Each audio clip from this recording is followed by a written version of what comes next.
Hello everyone, my name is Sweety Badhalia and welcome to SB Academy classes। तो आज के इस video lecture में हम लोग डिस्कस करेंगे सोशियोमेट्रिक कैलकुलेशंस के बारे में। अगर आपने ऑब्जर्व किया हो तो हम जितनी भी रिएक्शंस से डील करते हैं तो ज़रूरी नहीं होता है कि वहाँ पे हमेशा रिएक्टेंट और प्रोडक्ट के मोल्स जो हैं वो 1-1 हो, ठीक है। तो जितने भी हमारे रिएक्टेंट्स होते हैं या प्रोडक्ट होते हैं उनके मोल्स डिफरेंट होते हैं। तो इसीलिए आज हम लोग सीखेंगे कैलकुलेशंस करना सोशियोमेट्री के बेस्ड पे, ठीक है। तो अगर हम सोशियोमेट्रिक कैलकुलेशंस की बात करें तो इसको हम 4 फॉर्म्स में, 4 अलग अलग डिफरेंट फॉर्म्स में पढ़ते हैं, जिसमें सबसे पहला क्या है हमारा मोल टू मोल रिलेशनशिप। मतलब आपको रिएक्टेंट के मोल्स दिए होंगे और प्रोडक्ट के पूछ रखे होंगे, या प्रोडक्ट के दे रखे होंगे, रिएक्टेंट के पूछ रखे होंगे, ठीक है। तो एक मोल से आप दूसरे मोल के तरफ जो है वो डील करेंगे। फिर है मास टू मास रिलेशनशिप, एक का मास दिया होगा, दूसरे का आपको निकालना होगा। Mass volume relationship and volume volume relationship, ठीक है। तो चलिए स्टार्ट करते हैं। सबसे पहला टाइप है हमारा मोल टू मोल रिलेशनशिप, जिसके मैंने 2 क्वेश्चंस भी यहाँ पर लिख रखे हैं, और ये सबसे सिंपलेस्ट फॉर्म होती है सोशियोमेट्रिक कैलकुलेशन की। अगर मैं कहूँ, आपसे पूछूं कि भाई इन चारों में कौन सा रिलेशनशिप है जो सबसे इजीएस्ट होता है, तो ये टाइप 1 जो है मोल टू मोल रिलेशनशिप, इसकी कैलकुलेशन सबसे आसान होती है। आपको कुछ नहीं करना होता है, बस मोल्स को कंपेयर करना होता है, ठीक है। तो अब देखिए, क्योंकि आज हम लोग जितनी भी सोशियोमेट्रिक कैलकुलेशंस पढ़ेंगे हम लोग यूनिटरी मेथड को फॉलो करेंगे, क्योंकि आप लोगों के एग्जाम्स में वही आता है, ठीक है। तो हम लोग यूनिटरी मेथड के अकॉर्डिंग निकालना सीखेंगे कि कैसे हम डिफरेंट कैलकुलेशंस को कर सकते हैं। तो सबसे पहला क्वेश्चन देखिए, how many moles of nitrogen are needed to produce 8.2 moles of ammonia by reaction with hydrogen. अब इनके ना कुछ स्टेप्स होते हैं, आप लोगों को ध्यान रखने हैं। देखिए, सबसे पहला स्टेप 1 क्या होता है। स्टेप 1 आपका ये होता है कि क्वेश्चन को पढ़ के सबसे पहले आप केमिकल रिएक्शन लिखिए। दे रखी है, जैसे इस वाले क्वेश्चन में देखो दे रखी है, तो बहुत अच्छी बात है। अगर नहीं दे रखी होती तो सबसे पहले आपको उस क्वेश्चन को पढ़ के समझ के क्या करना है, उसके केमिकल रिएक्शन लिखनी है, ठीक है। तो स्टेप 1 आपका क्या होता है, राइट द केमिकल रिएक्शन, और केमिकल रिएक्शन लिखने के बाद आपको क्या करना है, उसको बैलेंस, ठीक है। तो मैं डायरेक्टली लिख रही हूं, right the balanced chemical equation या फिर रिएक्शन। उसके बाद आपको स्टेप 2 में क्या करना है, स्टेप 2 में आपको करना है कि आपको ये लिखना है क्वांटिटी कि क्या आपको गिवन दे रखा है और क्या आपको निकालना है, ठीक है। तो आपको करना है कंपैरिजन। सबसे पहले आप क्या करेंगे, सबसे पहले आप लिखेंगे कि गिवन क्वांटिटी हमारे पास क्या क्या है, ठीक है। और आपको ये देखना है कि जो हमें कैलकुलेट करना है वो कौन सी क्वांटिटी को करना है, ठीक है। और उसके बाद स्टेप 3 में आप लोग क्या करेंगे, यूनिटरी मेथड लगा के कैलकुलेट करेंगे, ठीक है। तो यूनिटरी मेथड लगा के आपको क्या करना है, कैलकुलेशन करना है। तो बहुत आसान है, सुनने में आपको मे भी शायद थोड़ा सा अजीब लग रहा होगा अगर पहली बार सुन रहे होगे तो, बट वैसे बहुत आसान है, ऐसी कोई बहुत बड़ी बात नहीं है। तो चलिए अब हम स्टार्ट करते हैं। अब फिर से एक बार देखिए, फर्स्ट क्वेश्चन को हम देखते हैं। इन्होंने कहा है सबसे पहले हम क्या करेंगे, सबसे पहले हम केमिकल रिएक्शन लिखेंगे। तो क्वेश्चन पढ़ के सबसे पहले हम केमिकल रिएक्शन लिखने की कोशिश करेंगे। तो देखो क्या है, how many moles of nitrogen, मतलब नाइट्रोजन जो है वो इन्वॉल्व है, needed to produce this much mole of ammonia by the reaction with hydrogen. मतलब नाइट्रोजन और हाइड्रोजन रिएक्ट कर रहे हैं और रिएक्शन शो करके क्या बना रहे हैं, अमोनिया। तो मैंने सबसे पहले रिएक्शन लिख ली कि नाइट्रोजन और हाइड्रोजन रिएक्ट करके बना रहे हैं अमोनिया, ठीक है। अब मुझे क्या करना है, मुझे सबसे पहले इसको बैलेंस करना है। अब देखिए, नाइट्रोजन के यहाँ पे कितने मॉलिक्यूल्स हैं, मतलब अगर आप देखो एटम, मॉलिक्यूल तो एक है, एटम कितने हैं, 2, यहाँ पे कितना है, 1। तो मैंने आगे क्या कर दिया, 2 लगा दिया। हाइड्रोजन देखिए यहाँ पर कितने हैं, 3 2 6, यहाँ पर कितने 2, तो मैंने क्या कर दिया, 3 लगा दिया। समझ में आया। अब आप ये देखिए कि क्या आपको दे रखा है, इन्होंने आपको दे रखा है 8.2 मोल्स ऑफ अमोनिया, कि 8.2 मोल्स ऑफ अमोनिया बना रहे हो, और इन्होंने कहा है कि इतना बनाने के लिए आपको नाइट्रोजन के कितने मोल्स लगेंगे, तो आपको इसके मोल्स जो हैं वो निकालने हैं। ठीक है, अब आपको क्या करना है, अब आपको यूनिटरी मेथड से कैलकुलेशन करनी है। यूनिटरी मेथड पे तो अभी हम बाद में जाएंगे। सबसे पहले आप ये देखा करो कि अगर आप बैलेंस्ड केमिकल इक्वेशन पर फोकस करो तो एक्चुअल में आपकी कितनी क्वांटिटी यूज हो रही है और कितनी क्वांटिटी प्रोडक्ट की बन रही है, रिएक्टेंट कितना कंज्यूम हो रहा है और प्रोडक्ट कितना बन रहा है। ठीक है, तो रिएक्टेंट देखिए, अब आपको क्या दे रखा है, अमोनिया दे रखा है और नाइट्रोजन पूछा है, तो कंपैरिजन भी इसी का ही करोगे, है ना। तो हम यहाँ पे देख रहे हैं कि इसका 1 मोल जब कंज्यूम होता है तो इसके 2 मोल बनते हैं, मतलब डबल बन रहा है। सिंपल सी बात है कि इसका 1 मोल अगर कंज्यूम हो रहा है तो इसके 2 मोल बन रहे हैं। इसके 2 मोल कंज्यूम होंगे, इसके 4 मोल बनेंगे। इसके 3 मोल कंज्यूम होंगे, इसके 6 मोल बनेंगे। इसके 4 मोल कंज्यूम होंगे, इसके 8 मोल बनेंगे। सिंपल सी बात है। तो इन्होंने आपसे पूछा है कि 8.2 मोल्स बनने के लिए आपको कितना नाइट्रोजन लगेगा, कितना लगेगा। ऑब्वियस सी बात है, उसका आधा लगेगा। तो 8.2 मोल्स का आधा कितना हो गया, 4.1। तो यहां से आपने डायरेक्ट आंसर निकाल लिया। बट यूनिटरी मेथड हम इसको नहीं कहते हैं। यूनिटरी मेथड में हम देखो क्या करते हैं, यूनिटरी मेथड में आप मेंशन करोगे कि आपको क्या निकालना है, क्या दे रखा है। तो हमने ये लिखा कि हमें जो अमोनिया है, अमोनिया 2 मोल बनता है अगर हमारा नाइट्रोजन इतना कंज्यूम होता है, और ये हमें दे रखा है, ये हमें निकालना है। तो मैं लिखूंगी 2 mole ammonia produces by the reaction of nitrogen. ठीक है, कि आपका 2 मोल नाइट्रोजन, 2 मोल अमोनिया जो है वो तब प्रोड्यूस होता है जब आपके कितने मोल नाइट्रोजन के रिएक्ट करते हैं, 1 मोल। ठीक है, तो 1 मोल अमोनिया बनने के लिए कितना लगेगा, ये वहां जाके क्या हो जाएगा, 2 डिवाइड, और आपको क्वेश्चन में कितने का पूछा है, 8.2 मोल्स का। तो 8.2 मोल अमोनिया बनने के लिए कितना नाइट्रोजन लगेगा, आप क्या करेंगे, 1/2 इंटू में 8.2।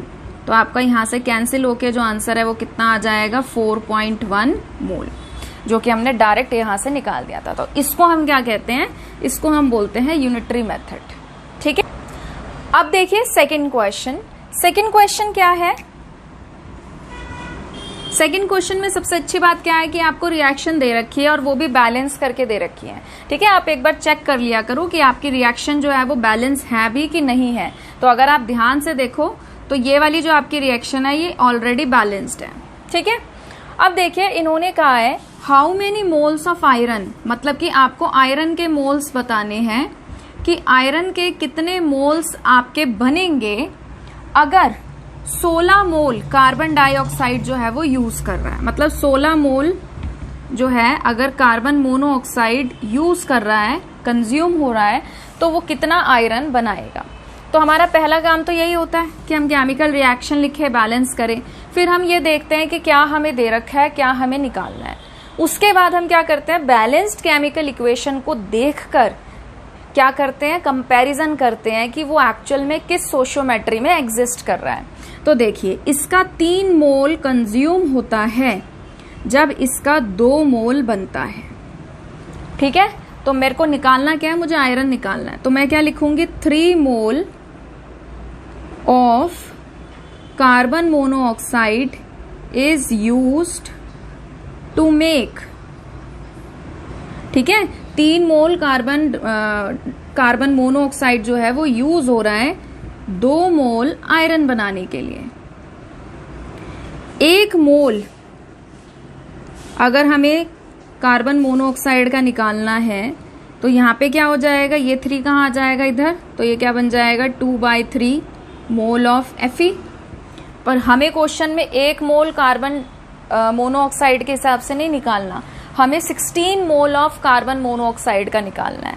तो 16 मोल के लिए क्या हो जाएगा, ये 16 मोल ऑफ CO के लिए 2/3 इंटू में 16, ठीक है। तो आप इसको सॉल्व करिए, 16 2 जा कितना होता है 32 डिवाइडेड बाय 3 करिए और आपके क्या आ जाएंगे मोल ऑफ Fe।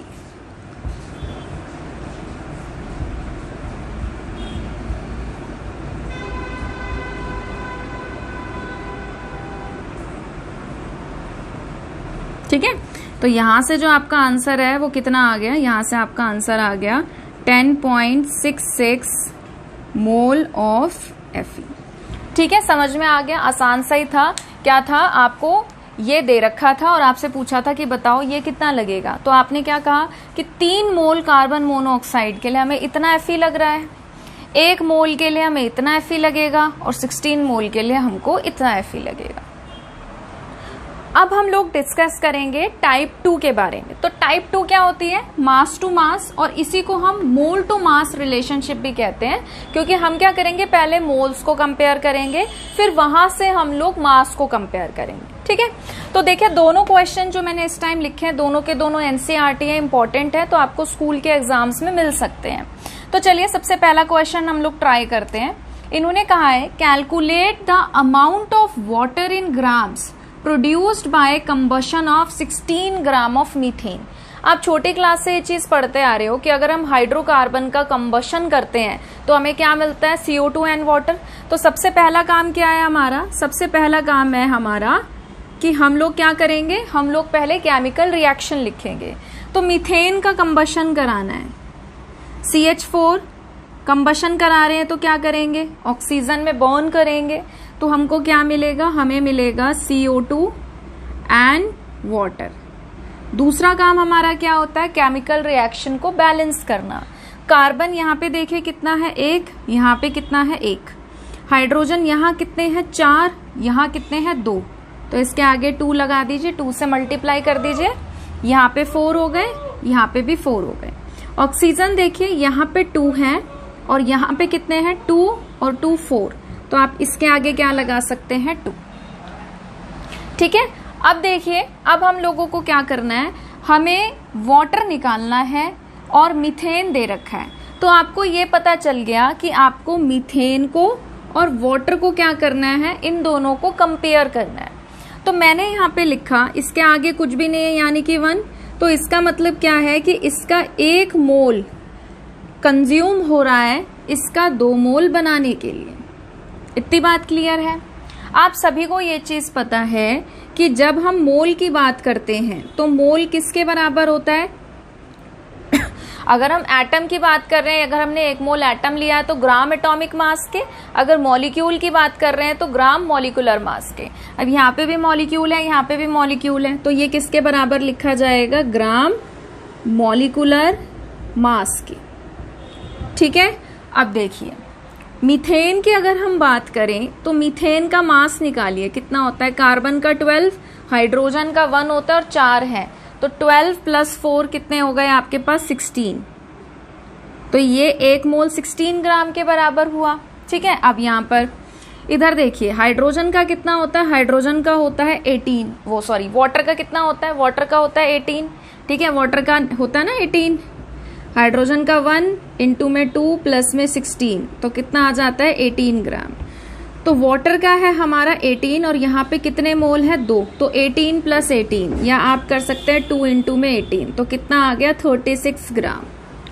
तो यहाँ से अभी तक तो आपने कुछ क्वेश्चन वाला तो किया ही नहीं है, अभी तो आपने इनकी सोशियोमेट्री कंपेयर करके मोल्स निकाल लिए। मोल्स से आपने ये रिलेशन लगाया कि 1 मोल ग्राम मॉलिक्यूलर मास के बराबर होता है, तो इसका 1 मोल 16 ग्राम के बराबर है और इसके 2 मोल 36 ग्राम के बराबर है।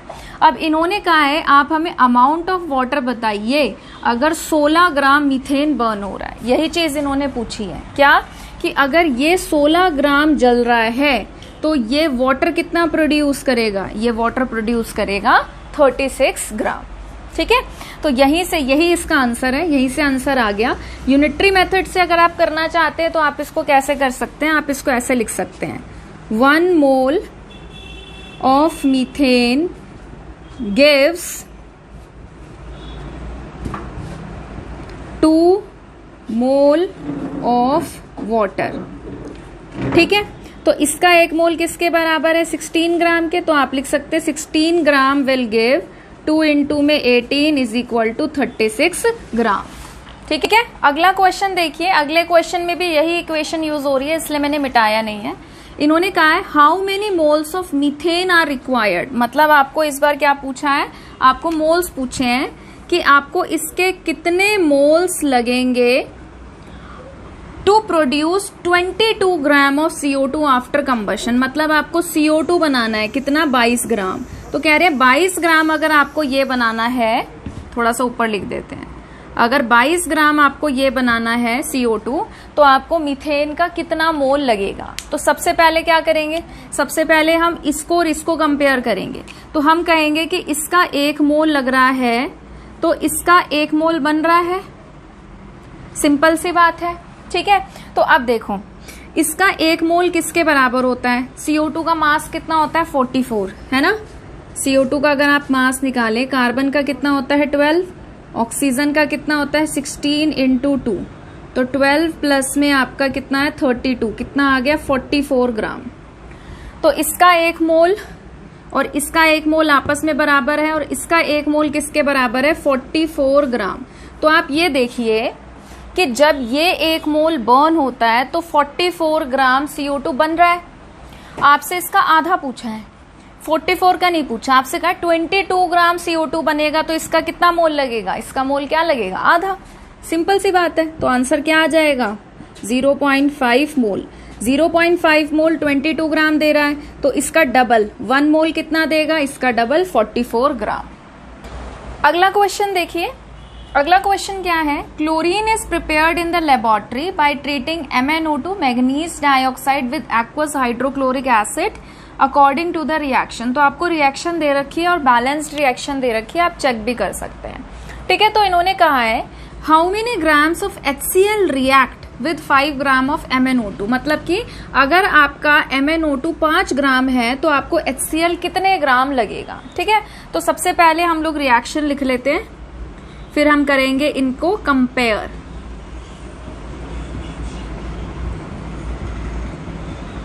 तो प्रोडक्ट में तो इस टाइम आपको कुछ भी नहीं करना है, मतलब आपको रिएक्टेंट का ही क्या करना है? कंपैरिजन।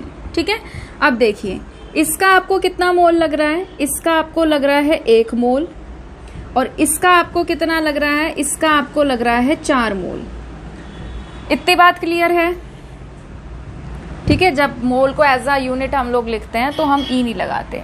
ओके, अब MnO2 और 4 जो HCl है, इनके हमें मोल पता चल गए। MnO2 का 1 मोल, HCl के 4 मोल। अब आपको पता है कि मोल किसके बराबर होता है? मोल होता है ग्राम एटॉमिक मास या फिर ग्राम मॉलिक्यूलर मास के। तो दोनों का मॉलिक्यूलर मास निकालेंगे।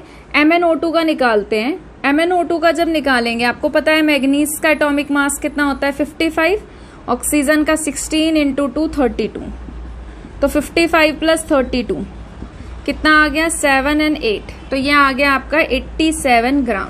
सिमिलरली HCl का निकालिए। HCl का कितना होता है? 36.5, है ना। हाइड्रोजन का 1 और क्लोरीन का कितना होता है? 35.5, तो हो जाता है 36.5 ग्राम। पर यहाँ पे आपको कितने दे रखे हैं? यहाँ पे आपको 4 मोल दे रखे हैं, तो 4 मोल के लिए क्या हो जाएगा? 4 इंटू में आपका 365.5 ग्राम। तो कर दीजिए इसको 4 से मल्टीप्लाई, तो कितना आ गया? आपका जो आंसर आ गया वो आ गया 146 ग्राम। तो यहां से आपको ये चीज पता चल गई कि MnO2 अगर 87 ग्राम लग रहा है तो HCl कितना लग रहा है? 146 ग्राम। तो हम यहाँ पे लिख देते हैं 87 ग्राम ऑफ MnO2 requires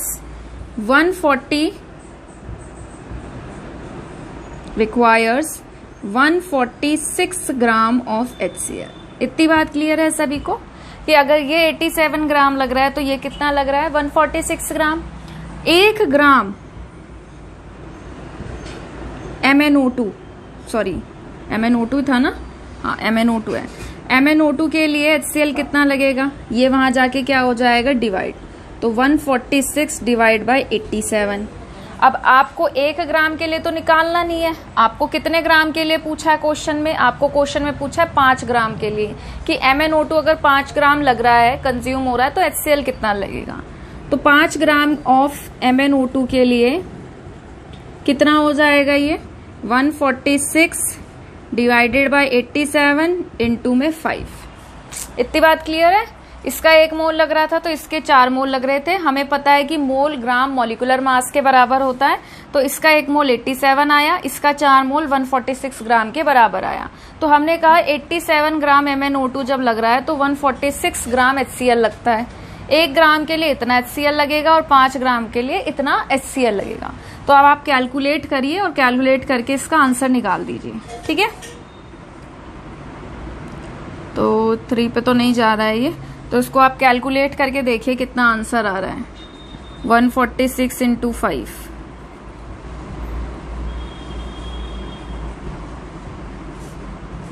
ये आ गया 730 डिवाइडेड बाय 87, ठीक है। इसको डिवाइड करके देखिए कितना आंसर आ रहा है।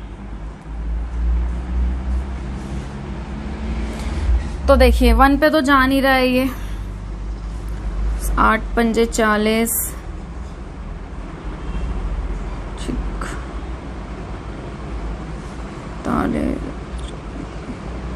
8 पे देखते हैं इसको।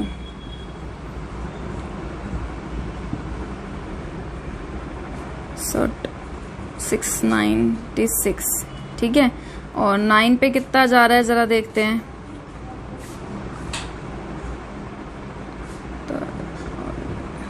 तो ये 8 पे ही जा रहा है। कितना आ रहा है, 6964, ठीक है। यहाँ पे बचा है आपका 12 में से 9 गया तो 3 पॉइंट। अब ये किस पे जा रहा है, 4 पे जाएगा शायद, नहीं 3 पे कुछ जाएगा। तो जब आप इसको सॉल्व करेंगे तो आपका जो आंसर है, क्योंकि देखो 4 पे 368 जा रहा है, तो 3 जब करोगे तब 3 में कम आएगा। तो यानी कि जब आप इसको डिवाइड करेंगे तो आपका जो आंसर है वो कितना आएगा, 8.3 ग्राम HCl, ठीक है। ठीक है, अब अगला क्वेश्चन देखते हैं। What mass of calcium oxide will be obtained by heating 3 mole of CaCO3? तो CaCO3 का डीकम्पोजिशन, ये तो आप रिएक्शन डीकम्पोजिशन रिएक्शन पढ़ते आ रहे हो छोटी क्लास से, 10th में, है ना। तो आपको ये लिखने में तो कोई दिक्कत नहीं है। अच्छा, इसको आप क्या कर लो, इसको बैलेंस कर लो, तो ये ऑलरेडी बैलेंस भी है। तो इन्होंने कहा है आपसे कि कैल्शियम ऑक्साइड आपको कितना लगेगा, ठीक है। कैल्शियम ऑक्साइड का मास निकालना है कि इसका मास आपको कितना लगेगा अगर आप इसके 3 मोल हीट करते हैं। तो अगर आप इसके 3 मोल हीट करते हैं तो इसका कितना मास आपको लगेगा। तो सबसे पहले आप क्या करेंगे, बैलेंस्ड इक्वेशन को देख के इनके मोल्स कंपेयर करेंगे। तो इसका देखो कितना लग रहा है, 1 मोल, और इसका भी कितना बन रहा है, 1 मोल। तो मतलब कि इसका 1 मोल जब डीकम्पोज करता है तो इसका 1 मोल बनता है, ठीक है। अब देखिए, यानी कि अगर इसका 2 मोल डीकम्पोज करेगा तो इसका 2 मोल बनेगा, इसका 3 मोल अगर डीकम्पोज करेगा तो इसका 3 मोल बनेगा। तो सिंपल सी बात है, आपको 3 मोल का मास निकालना है। तो 3 मोल का मास निकाल लीजिए, पहले 1 मोल का निकाल लो, इंटू में 3 कर दो। तो कैल्शियम का मास कितना होता है, 40, और ऑक्सीजन का कितना होता है, 16। तो कितना आ गया, 56 ग्राम। ये 1 मोल का आया। 1 मोल होता है ना ग्राम मॉलिक्यूलर मास के बराबर, तो 1 मोल का जो मास आ गया वो कितना आया, 56। बट आपको कितने का निकालना है, 3 मोल का। तो 3 इंटू 56 कर दीजिए, कितना आ जाएगा, ये आ जाएगा आपका 168 ग्राम। थर्ड टाइप है हमारी मास वॉल्यूम रिलेशनशिप। ठीक है, तो यहाँ से हम लोग क्या करेंगे, हमें गिवन मास दिया होगा और हम लोग वॉल्यूम जो है उसको निकालेंगे, या फिर जैसे पहला क्वेश्चन जो मैंने दे रखा है वो परसेंटेज प्योरिटी का के ऊपर दे रखा है। ठीक है, अब देखिए क्वेश्चन में क्या है। इस क्वेश्चन में आपको केमिकल रिएक्शन गिवन नहीं है, तो आपको क्वेश्चन पढ़ के समझ के खुद ही बनानी पड़ेगी। ठीक है, अब देखिए, an impure sample of sodium chloride which weigh 1.20 gave on treatment with excess of AgNO3। मतलब सोडियम क्लोराइड AgNO3 के साथ रिएक्ट कर रहा है, NaCl सिल्वर नाइट्रेट के साथ रिएक्ट कर रहा है। अब आपको पता है कि ये क्या है, Na+Cl-, ये क्या है, Ag+NO3-, आयनिक रिएक्शन है। ठीक है, फटाफट हो जाएगी। ये क्या बनाएगा, AgCl, और ये क्या बनाएगा, NaNO3। तो यहाँ पे आपका बनेगा AgCl और यहाँ पे आपका क्या बनेगा, यहाँ पे आपका बनेगा NaNO3 सोडियम नाइट्रेट। ठीक है, फिर से एक बार क्वेश्चन को देखते हैं।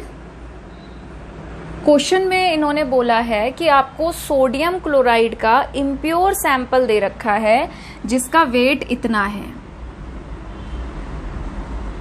इम्प्योर सैंपल का वेट इतना है 1.20 ग्राम, और इन्होंने कहा है कि जब आप इस 1.20 ग्राम को एक्सेस ऑफ AgNO3 के साथ ट्रीट करते हैं तब आपको 2.40 ग्राम सिल्वर क्लोराइड मिलता है।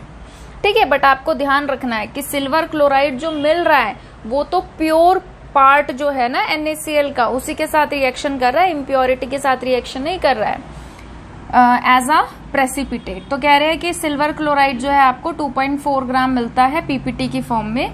कैलकुलेट करिए percentage purity of the sample, मतलब आपको सैंपल का परसेंटेज प्योरिटी बताना है।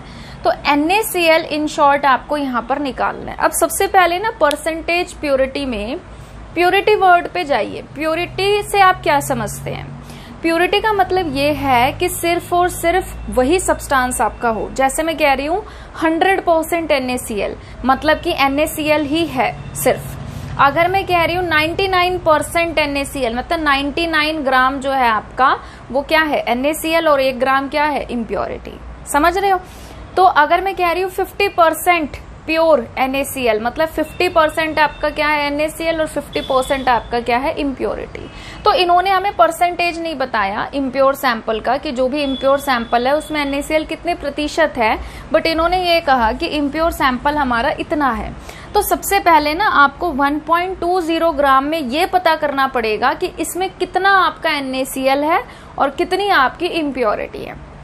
ठीक है, उसके बाद आप क्या निकाल सकते हैं, उसके बाद आप उसका परसेंटेज निकाल सकते हैं, जो कि बहुत आसान सी चीज है।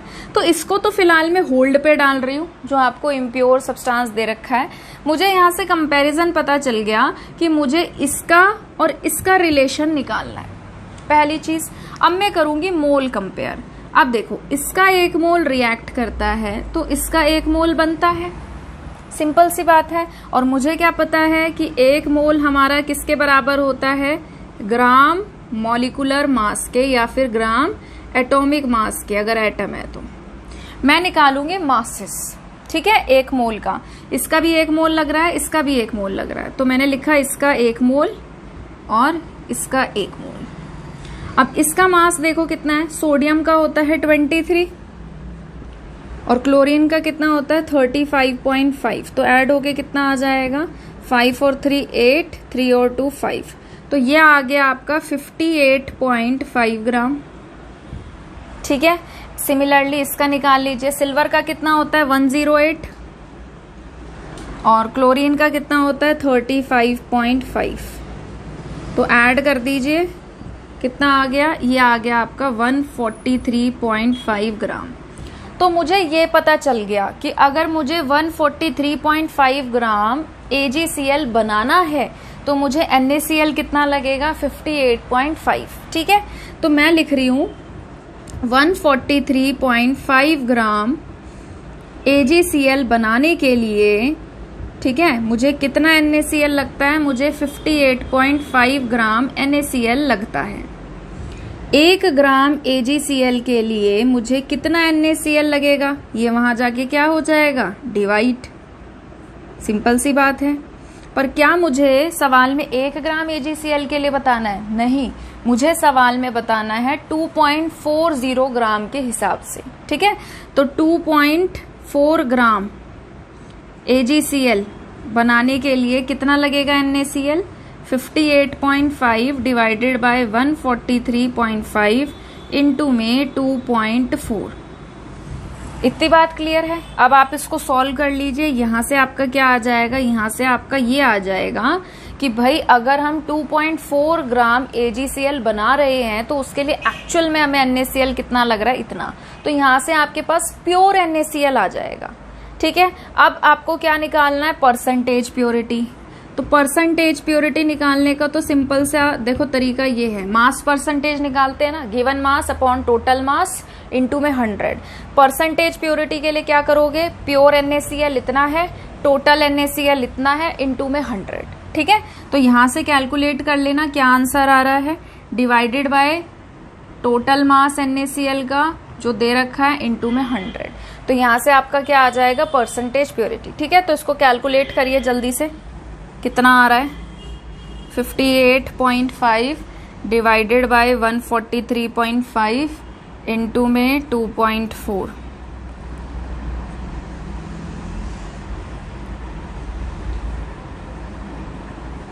करिए फटाफट कैलकुलेट।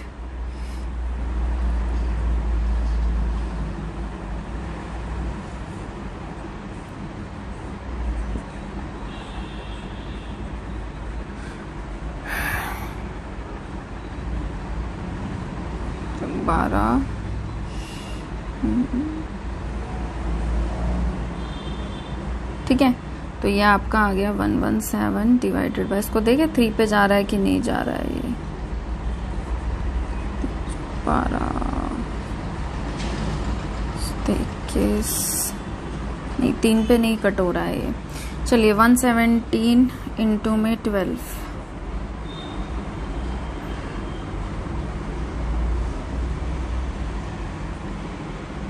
तो 14 1 3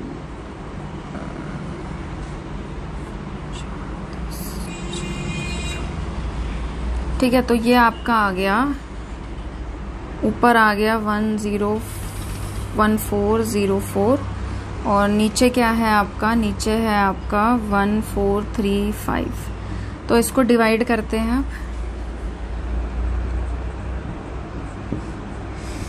तो ये आपका 1 पे तो जा नहीं रहा है,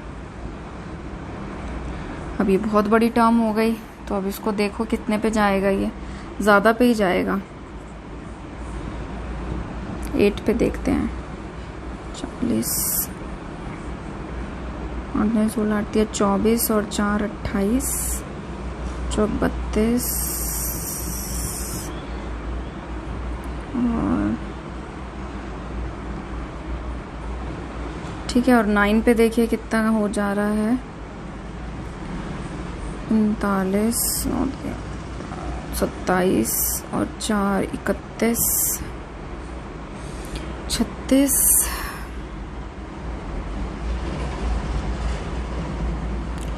ठीक है, तो इसको वो 1435 को अगर 9 से करोगे तो आपका जो आंसर है वो 12 पे जा रहा है, और अगर आप इसको 8 पे कर रहे हैं तो इतना जा रहा है, तो यानी कि 9 पे जाएगा।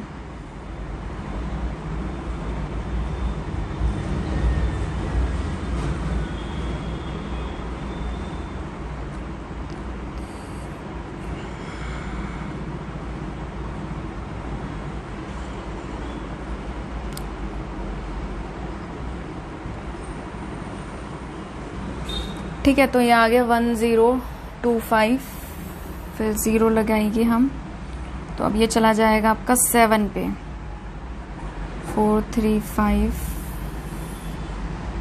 5 35 7 21 और 3 4 24 28 30।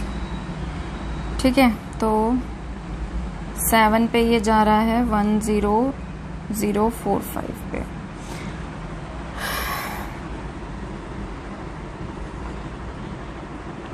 तो अब आप क्या कर सकते हैं, यहां से जो आपका आंसर है वो कितना आ गया? 0.97 ग्राम। ठीक है, तो अब देखिए इसको यहाँ पे पुट कर दीजिए 0.97 और देखिए यहाँ से जो आपका आंसर है वो कितना आ रहा है।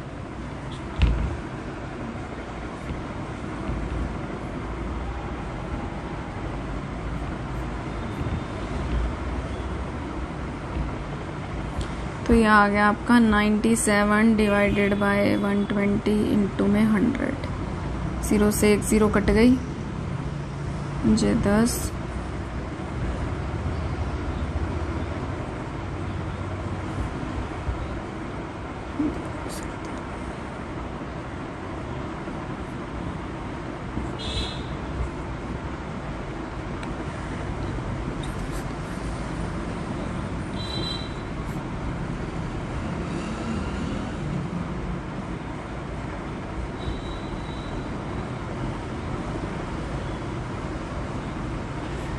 ठीक है, तो यहाँ से जो आपका आंसर है वो कितना आ गया 80.8%।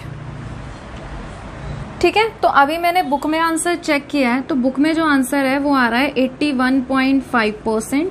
और उसका रीजन ये है क्योंकि हमने यहाँ से जो कैलकुलेशन करी है, हमने आंसर सिर्फ 2 सिग्निफिकेंट फिगर तक निकाला। ठीक है, बट वहां पे जो आंसर है वो 0.978 अप टू 3 सिग्निफिकेंट फिगर तक दे रखा है।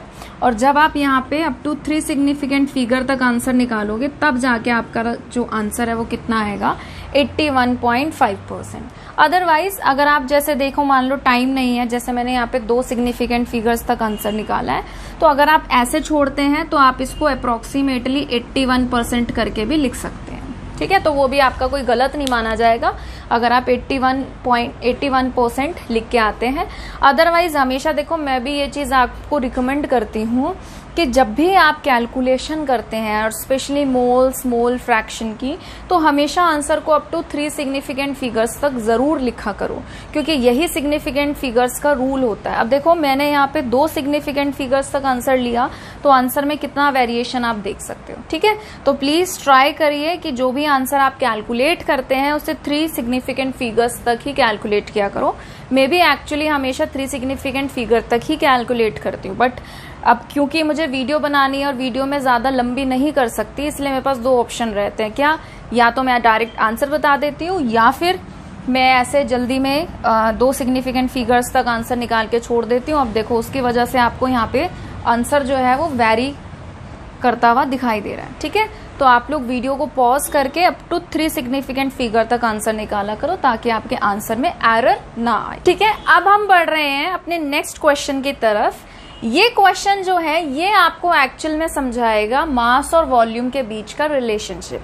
मतलब आप क्या करेंगे, वॉल्यूम्स की मदद से यहाँ पे क्या निकालेंगे, मास निकालेंगे। काफी अच्छा क्वेश्चन है ये। तो देखिए, calculate the amount of potassium chlorate needed to supply sufficient oxygen for burning 112 litre of CO gas at NTP। ठीक है, अब ये क्वेश्चन आपको ऐसे नहीं समझ में आएगा, इसको देखो थोड़ा इस तरीके से समझते हैं। पोटेशियम क्लोरेट जो है, ठीक है, इसको जब हम हीट करते हैं तो ये कैसे डिकम्पोज होता है, ये डिकम्पोज होता है पोटेशियम क्लोराइड में, और ये हमें देता है ऑक्सीजन। समझ में आया? अब सबसे पहले इसको बैलेंस करते हैं। यहाँ पे ऑक्सीजन कितना है 3 और वहां कितना है 2, तो हमने इधर भी 6 कर दिया और इधर भी 6 कर दिया।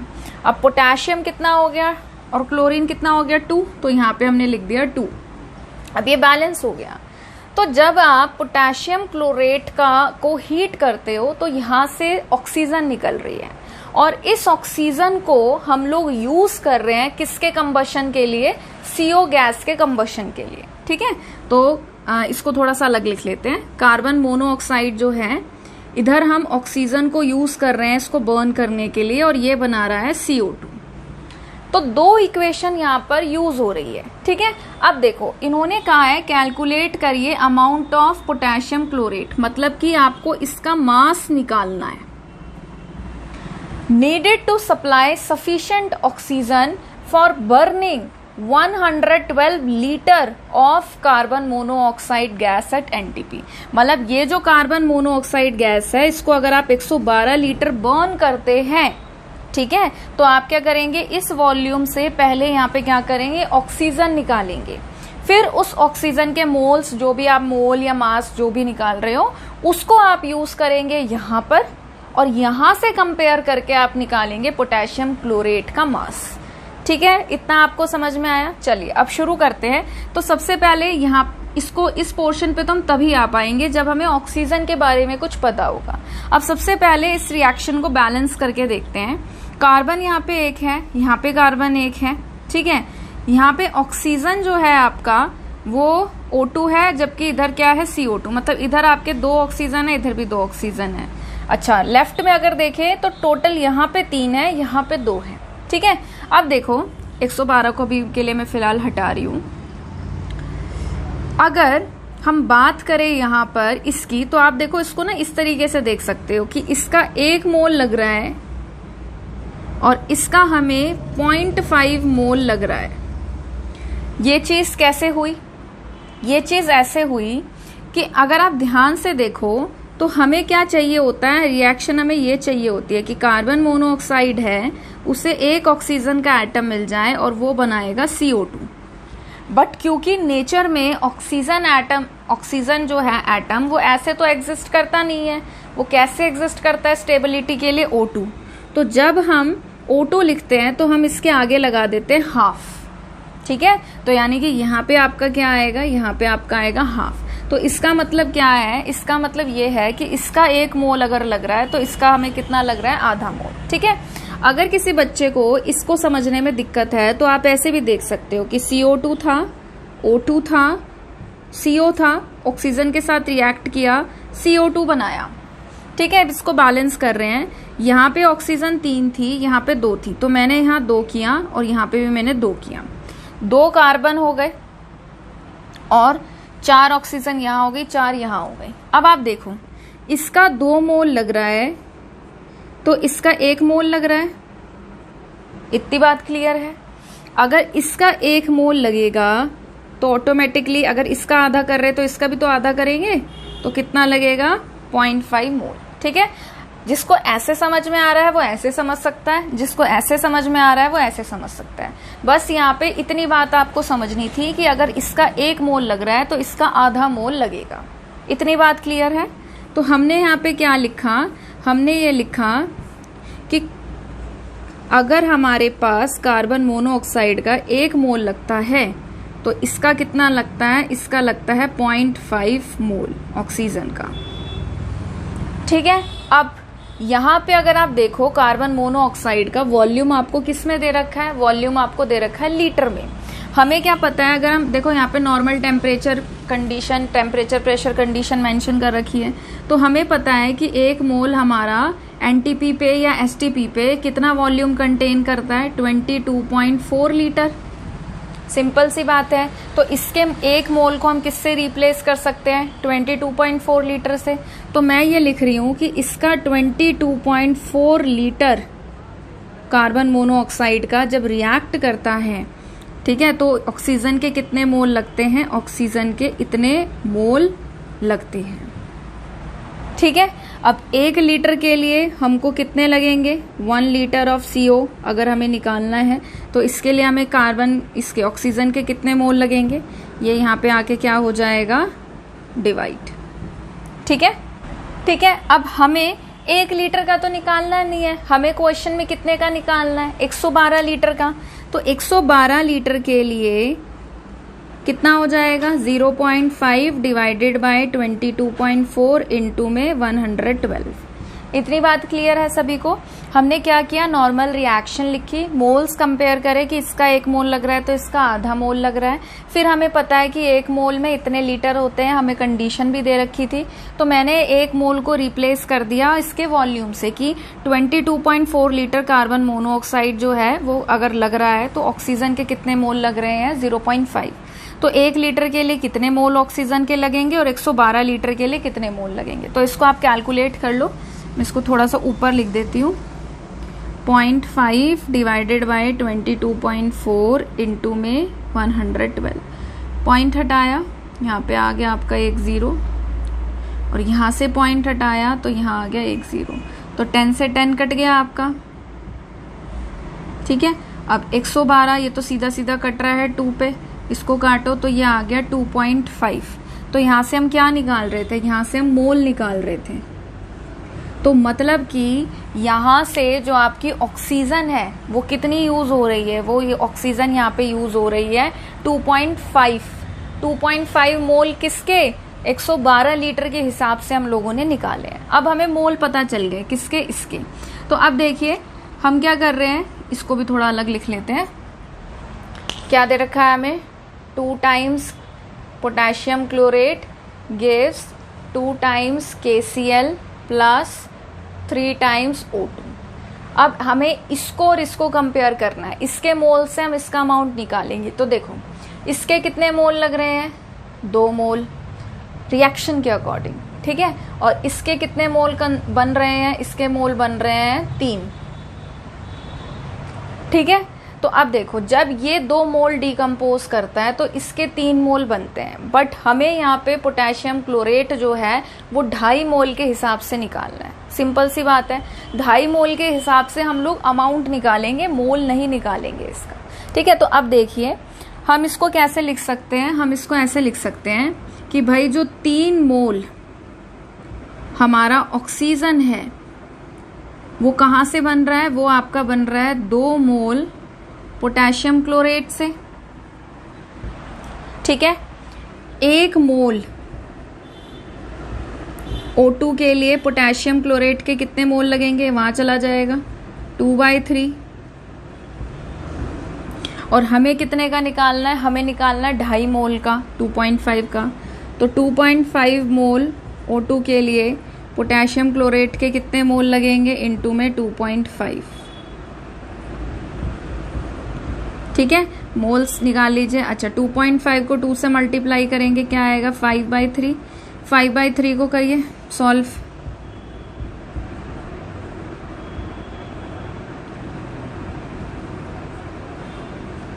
ठीक है।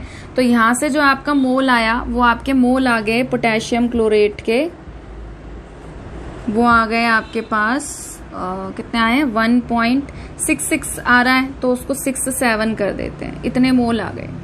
अब आपको क्वेश्चन में पूछा है कैलकुलेट करिए उसका अमाउंट, ठीक है। तो आपको फॉर्मूला पता है क्या होता है, mole is equal to given mass upon में मोलर मास होता है। मोलर मास को यहाँ ले जाइए, मोल से मल्टीप्लाई कर दीजिए, तो आपका क्या आ जाएगा, आपका आ जाएगा गिवन मास। मोल आपको पता चली गए हैं 1.67। मोलर मास पोटेशियम क्लोरेट का और निकाल लो।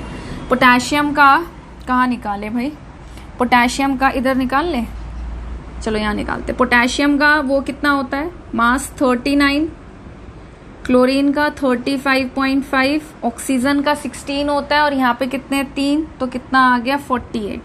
करो इसको ऐड, देखो कितना आ रहा है, 39 में 35.5 किए 14 7, 48 और ऐड कर दीजिए, 5 12,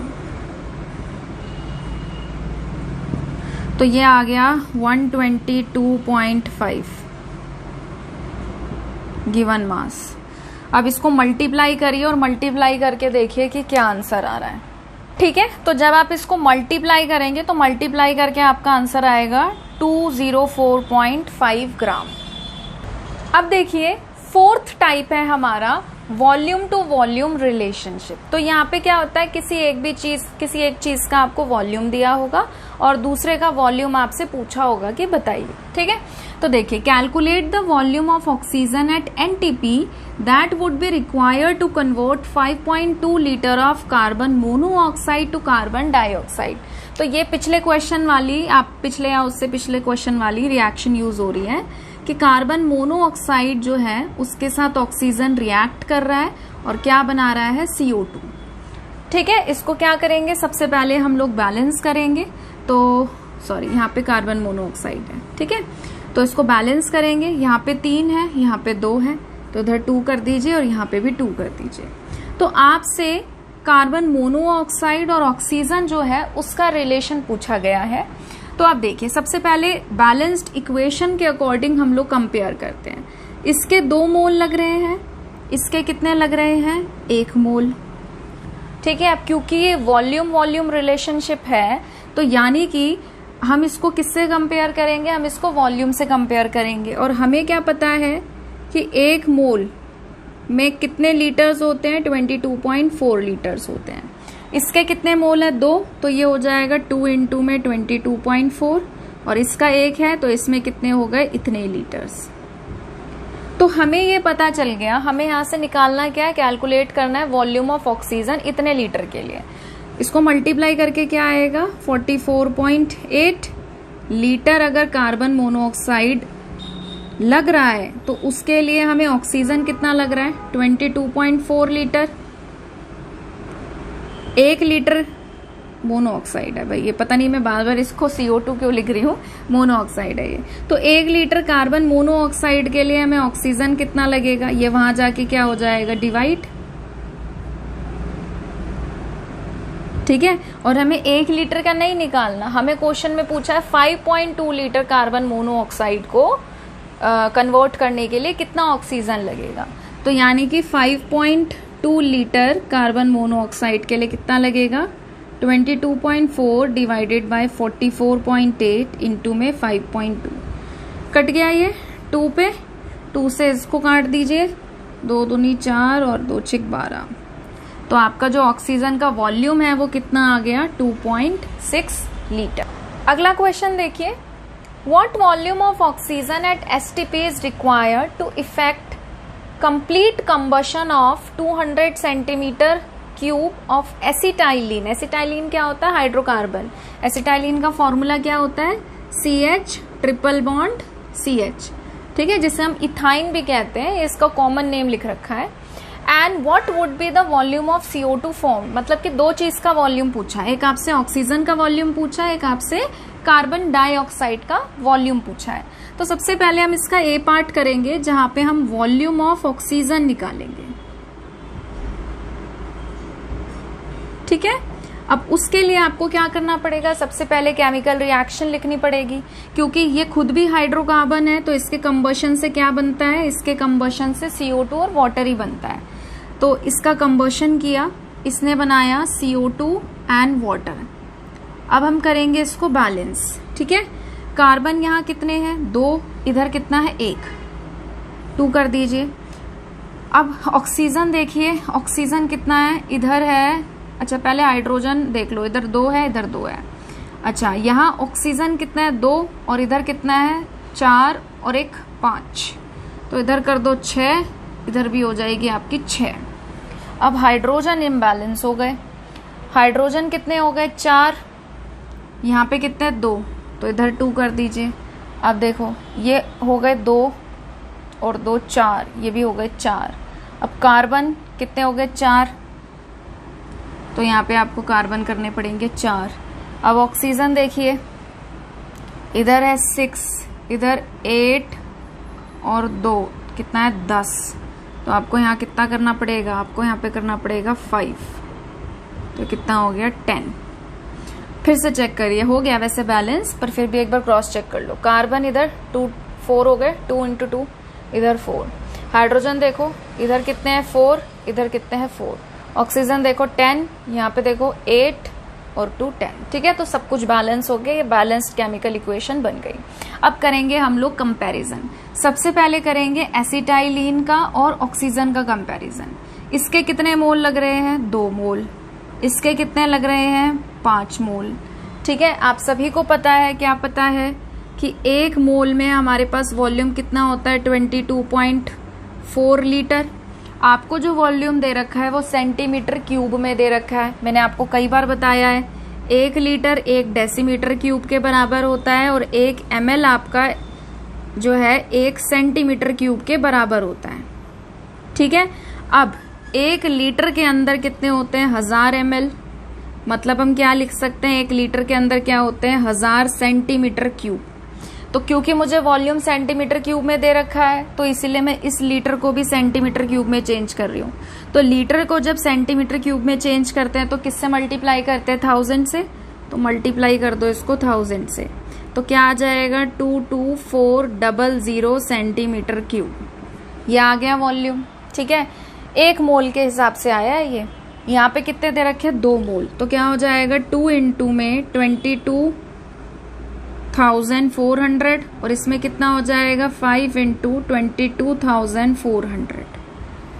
ठीक है, तो आपको पहले केस में क्या निकालना है 200 सेंटीमीटर क्यूब के हिसाब से आपको वॉल्यूम ऑफ ऑक्सीजन निकालना है।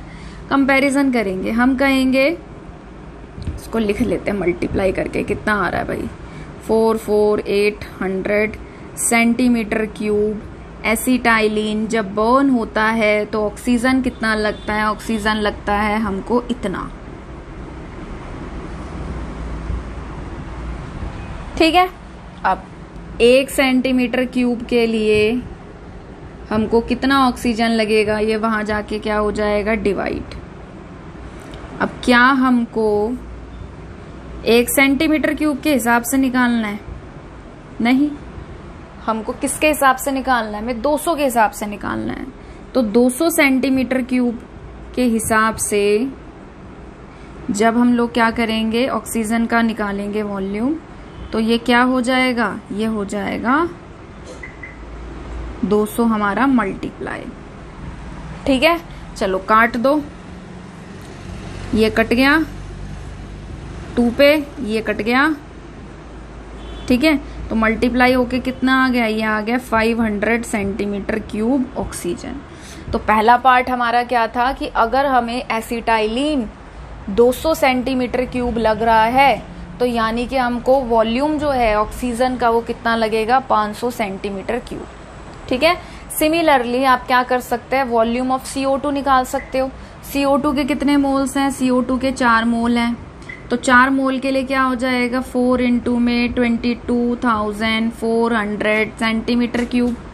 ठीक है, कंपैरिजन कर लो इसका एसिटाइलिन से, तो क्या हो जाएगा ये एसिटाइलिन का बी पार्ट कि अगर हमारे पास 44,800 सेंटीमीटर क्यूब एसिटाइलिन है, ठीक है, तो हमें CO2 कितना लग रहा है 4 इंटू में 22,400। ओके, तो यानी कि 1 सेंटीमीटर क्यूब के लिए कितना लगेगा, क्या हो जाएगा वहां जाके डिवाइड। और हमें किसके लिए हिसाब से निकालना है, हमें निकालना है 200 सेंटीमीटर क्यूब के हिसाब से कि CO2 कितना बनेगा।